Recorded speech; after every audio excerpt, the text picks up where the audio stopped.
nakakahinga na ako at nakalaya na po sa pagkaso. At kailangan niya nang balikan yung mga Tomb Raider sa kanya.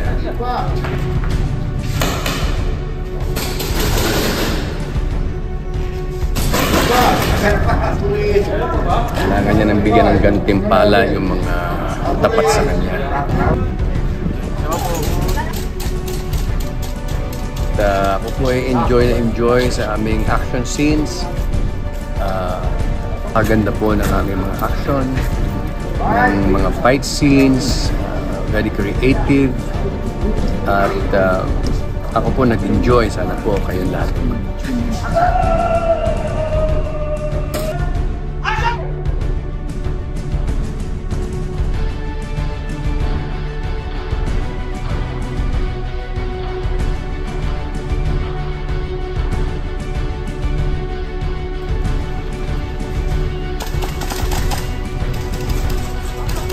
Siyempre, it's an honor kasi lagi naming binubuhay ang aming senyor. Siya ang namumuno sa lahat, so kailangan siya ang utak ng kung paano gagawin namin, kung paano bubuhayin ulit ang Golden Scorpions. It's going to be the new Golden Scorpions. Still the same old Senyor Magallanes heading all of us. Action! Pasok na. Para yun lang, andyan yung radio. Ay, grabe yung mga eksena. Talagang matindi yung mga fight scenes, tapos pero masaya kasi maayos ka eksena sila. Tapos Epi ang aking mayor, tapos sila mga nakatrabaho na naman talaga sila Matador, si Gerard Madrid, yan, napakabait, tapos si Senyor, yan, si Raymond Correggi. At yun, maraming salamat pala sa Black Rider, Team Black Rider, at congratulations po sa mga awards, napakahusay.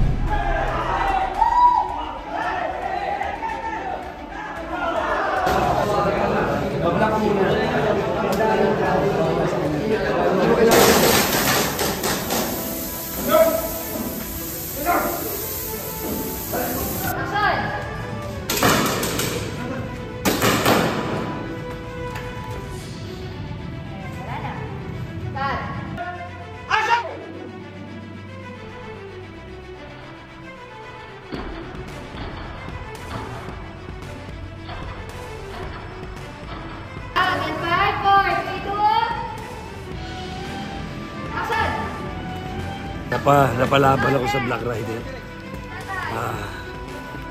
Parang kulang ang stretching ko sa katawan ko, sa dami ng mga fight scenes. Pero of course, it's always an honor to be working with great actors such as Raymond Bagatsing. So medyo isang privilege yung makatrabaho siya. Of course, Richard Arellano and the whole staff of Black Rider, diba, has been very welcoming to me.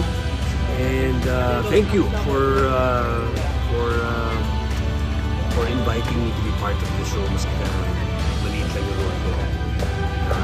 Sana may kakambal pala si Sunny. At bumalik ako sa Black Rider, no? Pero yun natin, may kakambal pala si Sunny. Ako rin yun, di ba? Pero ano yung last ring? Para mag-ending ko lahat mo ulit. Tuong ka mag-try. Boom!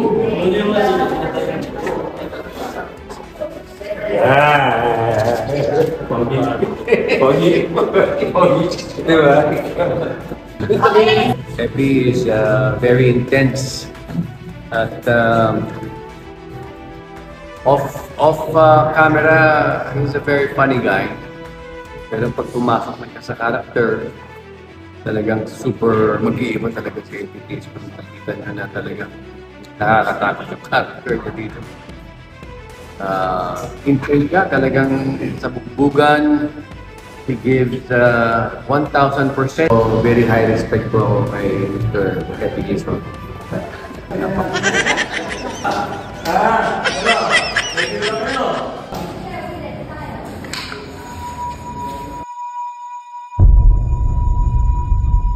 Yan!